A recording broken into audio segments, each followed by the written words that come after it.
ನಮಸ್ಕಾರ. ಕನ್ನಡ ಒನ್ಗೆ ಸ್ವಾಗತ. ನಾನು ನಿಮ್ಮ ಭಾಗ್ಯನಾರಾಯಣ ಬೊಗ್ಗವರಪು. ಅಮೆರಿಕ ಅಧ್ಯಕ್ಷ ಡೊನಾಲ್ಡ್ ಟ್ರಂಪ್ ಮೊನ್ನೆ ಮೇ 14 ಮತ್ತು 15 ಎರಡು ದಿನಗಳ ಅವಧಿಗೆ ಚೀನಾ ಭೇಟಿ ಮಾಡಿದ್ರು.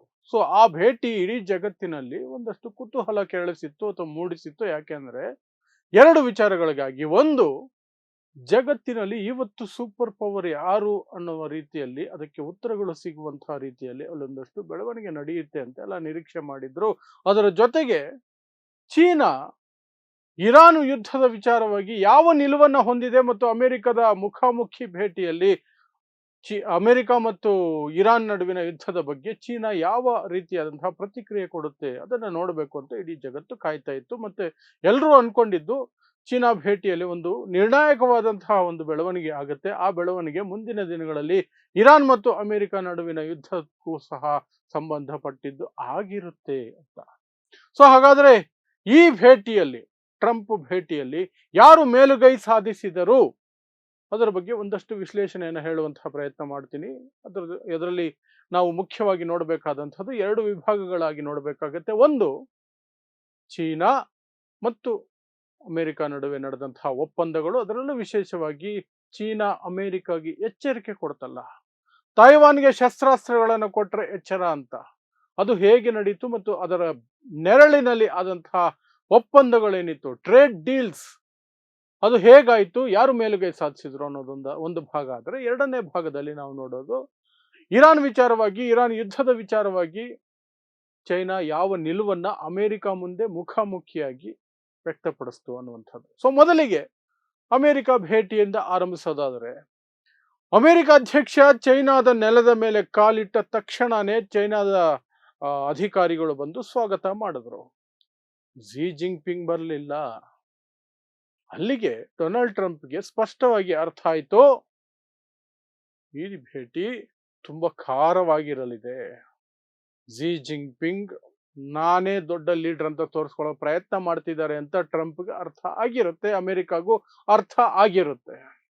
ಅಲ್ಲಿಂದ ಮುಂದಕ್ಕೆ ಹೋಗಿ ಭೇಟಿ ಆರಂಭ ಆಗೋದಕ್ಕಿಂತ ಮೊದಲೇನೆ ಚೈನಾ ಮಾಧ್ಯಮಗಳೆಲ್ಲವೂ ಸಹ ಸರ್ಕಾರಿ ಸ್ವಾಮ್ಯದ ಮಾಧ್ಯಮಗಳೇ, ಸರ್ಕಾರದ ಅಡಿಯಲ್ಲೇ ಬರ್ತವಲ್ಲಿ. ಆ ಮಾಧ್ಯಮಗಳಲ್ಲಿ ಅಮೆರಿಕಾಗೆ ಎಚ್ಚರಿಕೆಗಳಿತ್ತು. ಯಾವ ವಿಚಾರವಾಗಿ? ತಾಯ್ವಾನ್ ವಿಚಾರವಾಗಿ ಅಮೆರಿಕಾಗೆ ಎಚ್ಚರಿಕೆ ಇತ್ತು. ಏನು ಅಂದ್ರೆ, ತಾಯ್ವಾನ್ಗೆ ಯಾವುದೇ ಸನ್ನಿವೇಶದಲ್ಲಿಯೂ ಸಹ ಅಮೆರಿಕ ಶಸ್ತ್ರಾಸ್ತ್ರಗಳನ್ನ ಪೂರೈಕೆ ಮಾಡಬಾರ್ದು, ಫೈಟರ್ ಜೆಟ್ಗಳನ್ನ ಕೊಡಬಾರ್ದು ಅನ್ನುವಂಥದ್ದು. ಕೊಟ್ರೆ ಚೆನ್ನಾಗಿರಲ್ಲ ಅನ್ನೋದು ಚೈನೀಸ್ ಮಾಧ್ಯಮಗಳಲ್ಲಿ ಚರ್ಚೆ ಆಗ್ತಿದ್ದಂತಹ ವಿಚಾರ ಮತ್ತು ಎಚ್ಚರಿಕೆ. ಅದೇ ಚೈನಾದ ನಿಲುವು ಅಂತ ಸ್ಪಷ್ಟವಾಗಿ ಹೇಳಬಹುದು. ಯಾಕಂದ್ರೆ ಚೈನಾದಲ್ಲಿರುವಂತಹ ಎಲ್ಲ ಮಾಧ್ಯಮಗಳು ನಾನು ಆಗ್ಲೇ ಹೇಳದಂಗೆ ಚೈನಾದ ಸರ್ಕಾರದ ಅಡಿಯಲ್ಲಿಯೇ ಬರ್ತವೆ. ಹಾಗಾಗಿ ಚೈನಾದ ಮಾಧ್ಯಮಗಳ ಪ್ರತಿಯೊಂದು ಮಾತು ಸಹ ಚೈನಾ ಸರ್ಕಾರದ ಮಾತು ಮತ್ತು ನಿಲುವಾಗಿರುತ್ತೆ. ಅಲ್ಲಿಗೆ ಮೀಟಿಂಗ್ ಆರಂಭ ಆಗೋದಕ್ಕಿಂತ ಮೊದಲೇನೆ ಟ್ರಂಪ್ ಮೇಲೆ ಒತ್ತಡ ಬಿದ್ದಿತ್ತು. ಈ ಚೈನಾ ಮತ್ತು ತೈವಾನ್ನ ಸಂಬಂಧ ಏನು ಅಂತ ಒಂದೆರಡು ನಿಮಿಷ ಬಿಟ್ಟು ಹೇಳ್ತೀನಿ. ಏನಾಯ್ತು ಅಲ್ಲಿ? ಯಾವಾಗ ಇಂತಹ ಎಚ್ಚರಿಕೆ ನಡುವೆ ಮೀಟಿಂಗ್ಗೆ ಕೂತ್ಕೊಂಡ್ರೋ ಅಲ್ಲಿಗೆ ಸ್ಪಷ್ಟವಾಗೋಯ್ತು, ಝಿ ಜಿಂಗ್ಪಿಂಗ್ ಸಹ ಅದನ್ನೇ ಪ್ರಸ್ತಾಪ ಮಾಡ್ತಾರೆ ಅಂತ. ಮಾಡಿದ್ದಾರೆ ಸಹ ಟ್ರಂಪ್ ಸಮ್ಮುಖದಲ್ಲೇ. ತೈವಾನ್ಗೆ ನೀವು ನೆರವು ಕೊಡಬಾರದು, ತೈವಾನ್ ನಮ್ಮ ದೇಶದ ಭಾಗ ಅಂತ ಚೈನಾ ಸ್ಪಷ್ಟಪಡಿಸ್ತು ಅಮೆರಿಕಾಗೆ. ಬಟ್ ಅಮೆರಿಕ ಆ ರೀತಿ ಪರಿಗಣಿಸೋದಿಲ್ಲ. ಅಮೆರಿಕ ತೈವಾನ್ ಅನ್ನ ಸ್ವತಂತ್ರ ರಾಷ್ಟ್ರ ಅಂತ ಒಪ್ಪಿಕೊಂಡಿರುವಂತಹ ರಾಷ್ಟ್ರಗಳಲ್ಲಿ ಒಂದು.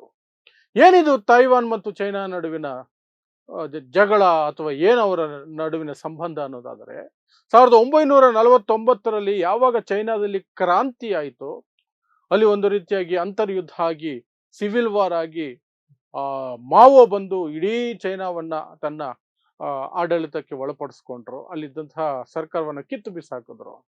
ಆ ಸರ್ಕಾರ ಇತ್ತಲ್ಲ, ಆ ಸರ್ಕಾರದ ಪ್ರತಿನಿಧಿಗಳು ಓಡಿ ಹೋಗಿದ್ದು ತೈವಾನ್ಗೆ. ತೈವಾನ್ ಚೈನಾದ ಪಕ್ಕದಲ್ಲೇ ಇರುವಂತಹ ಒಂದು ದ್ವೀಪ. ಅಲ್ಲಿಗೆ ಹೋಗಿ ಅಲ್ಲಿ ಸ್ವತಂತ್ರ ಸರ್ಕಾರವನ್ನ ಘೋಷಣೆ ಮಾಡಿಕೊಂಡ್ರು. ಅಲ್ಲಿ ಆಡಳಿತವನ್ನ ಅವತ್ತಿಂದ ನಡೆಸ್ಕೊಳ್ತಿದ್ದಾರೆ. ಅವರ ಪ್ರಕಾರ ಅವರೊಂದು ಡೆಮೊಕ್ರಾಟಿಕ್ ಪ್ರಜಾಪ್ರಭುತ್ವ ರಾಷ್ಟ್ರ. ಆದರೆ ಚೈನಾ ಹಾಗೆ ಹೇಳೋದಿಲ್ಲ. ಚೈನಾ ಹೇಳುತ್ತೆ ಅದು ಕೂಡ ನಮ್ಮದೇನೆ, ನಮ್ಮ ದೇಶದ ಭಾಗ ಅದು ಅಂತ. ಬಟ್ ಅದನ್ನ ಇಲ್ಲಿಯವರೆಗೆ ಫೋರ್ಸ್ಫುಲಿ, ಅಂದ್ರೆ ಸೈನ್ಯವನ್ನು ಬಳಸ್ಕೊಂಡು ತನ್ನ ಹತೋಟಿಗೆ ತೆಗೆದುಕೊಳ್ಳುವ ಪ್ರಯತ್ನವನ್ನ ಚೈನಾ ಮಾಡಿಲ್ಲ. ಕಾರಣ ಅಮೆರಿಕ ತೈವಾನ್ ಸಪೋರ್ಟ್ಗೆ ನಿಂತಿರುವಂತಹದ್ದು.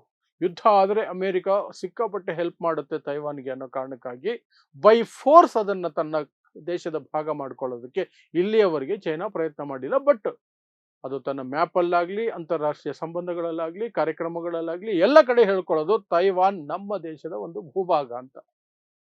ಸೊ ಇದಿಷ್ಟು ಅಲ್ಲಿ ಅವರಿಗಿರುವಂತಹ ಸಂಬಂಧ. ಸೊ ಅದರ ವಿಚಾರವಾಗಿ ಝಿ ಜಿನ್ಪಿಂಗ್ ಸ್ಪಷ್ಟವಾಗಿ ಟ್ರಂಪ್ಗೆ ಹೇಳಿದ್ದಾಯ್ತು, ಯಾವುದೇ ರೀತಿ ಸಪೋರ್ಟ್ ನೀವು ಮಾಡಬಾರ್ದು ಅಂತ. ಅದಕ್ಕೆ ಪ್ರತಿಯಾಗಿ ನಾವು ಒಂದಷ್ಟು ಒಪ್ಪಂದಗಳನ್ನು ಬೇಕಾದ್ರೆ ಮಾಡ್ಕೊಳ್ಳಬಹುದು ಅಂತ ಟ್ರೇಡ್ ಡೀಲ್ಗಳಿಗೆ ಅವಕಾಶ ಮಾಡಿಕೊಡ್ತು. ಸೊ ಟ್ರಂಪ್ ಮತ್ತು ಝಿ ಜಿನ್ಪಿಂಗ್ ಒಂದಷ್ಟು ಒಪ್ಪಂದಗಳಿಗೆ ಸಹಿ ಹಾಕಿದ್ರು. ಬಹಳ ಮುಖ್ಯವಾದಂತಹ ಒಪ್ಪಂದಗಳು ಏನಾಗಿತ್ತಲ್ಲಿ? ಒಂದು, ರೇರ್ ಅರ್ತ್ ಮಿನರಲ್ಸ್, ತುಂಬಾ ರೇರ್ ಆಗಿ ಸಿಗುವಂತಹ ಒಂದಷ್ಟು ಮಿನರಲ್ಸ್ ಚೈನಾದಲ್ಲಿ ಇದಾವೆ. ಆ ಮಿನರಲ್ಸ್ ಅಥವಾ ಆ ಖನಿಜಗಳನ್ನು ಬಳಸ್ಕೊಂಡೆ ಚಿಪ್ ಮೇಕಿಂಗ್ ಅಲ್ಲಿ ಇದೆಯಲ್ಲ ಇಂಡಸ್ಟ್ರಿ, ಅದಕ್ಕೆ ಬೇಕಾದಂತಹ ವಸ್ತುಗಳನ್ನು ತಯಾರು ಮಾಡೋಕ್ಕಾಗೋದು. ಚೈನಾದಲ್ಲಿ ಸಿಗುವಂತಹ ಆ ರೇರ್ ಅರ್ತ್ ಮಿನರಲ್ಸ್ ಬೇರೆ ಎಲ್ಲೂ ಸಿಗೋದಿಲ್ಲ. ಅವು ಬಹಳ ಮುಖ್ಯ ಚಿಪ್ ಮೇಕಿಂಗ್ ನಲ್ಲಿ, ಸೆಮಿಕಂಡಕ್ಟರ್ಗಳ ಮ್ಯಾನುಫ್ಯಾಕ್ಚರಿಂಗ್ ನಲ್ಲಿ. ಸೊ ಅದನ್ನ ಚೈನಾ ಸಿಕ್ಕಾಪಟ್ಟೆ ರಿಸ್ಟ್ರಿಕ್ಟ್ ಮಾಡಿ, ಇಷ್ಟೇ ಕೊಡೋದು, ಹೀಗೆ ಕೊಡೋದು, ಇಷ್ಟು ಬೆಲೆಗೆ ಕೊಡೋದು, ಇದೆಲ್ಲ ರಿಸ್ಟ್ರಿಕ್ಷನ್ಸ್ ಹಾಕಿತ್ತಲ್ಲ. ತಾಯ್ವಾನ್ ವಿಚಾರವಾಗಿ ಯಾವಾಗ ಚೈನಾ ಅಮೆರಿಕ ಬಾಯಲ್ಲೇ ಹೇಳಿಸ್ಬಿಡ್ತು, ಕೊನೆಗೆ ಟ್ರಂಪ್ ಹೇಳಿದ್ರು ನಾವು ತೈವಾನ್ಗೆ ಶಸ್ತ್ರಾಸ್ತ್ರಗಳನ್ನ ಕೊಡ್ತಾ ಇಲ್ಲ, ಕೊಡೋದು ಇಲ್ಲ ಅಂತ. ಅಲ್ಲಿಗೆ ತಾಯ್ವಾನ್ ವಿಚಾರವಾಗಿ ಚೈನಾ ಮೇಲುಗೈ ಸಾಧಿಸ್ತು, ಅಮೆರಿಕ ಶರಣಾದಂಗಾಯ್ತು. ಅದಕ್ಕೆ ಪ್ರತಿಯಾಗಿ ಒಂದಷ್ಟು ರೇರ್ ಅರ್ತ್ ಮಿನರಲ್ಸ್ ಅನ್ನ ಹೆಚ್ಚಿನ ಪ್ರಮಾಣದಲ್ಲಿ ಕೊಡೋದಕ್ಕೆ ಚೈನಾ ಒಪ್ಪಂದಕ್ಕೆ ಸಹಿ ಹಾಕೊಳ್ತು. ಅಷ್ಟು ಮಾತ್ರ ಅಲ್ಲ, ಸೋಯಾಬೀನ್ಗಳನ್ನ ನಿಮ್ಮಿಂದ ಖರೀದಿ ಮಾಡ್ತೀವಿ, ಅಮೆರಿಕದ ಸೋಯಾಬೀನ್ ಖರೀದಿ ಮಾಡ್ತೀವಿ, ಅಮೆರಿಕದ ಆಯಿಲ್ ಅನ್ನು ಸಹ ನಾವು ಖರೀದಿ ಮಾಡ್ತೀವಿ ಒಂದು ಲೆವೆಲ್ಗೆ ಅಂತ ಚೈನಾ ಒಪ್ಪಂದಕ್ಕೆ ಸಹಿ ಹಾಕ್ತು. ಅಲ್ಲಿ ಅಮೆರಿಕಗೆ ಲಾಭ ಆಯ್ತು ಅಂದ್ರೆ ಇಲ್ಲ.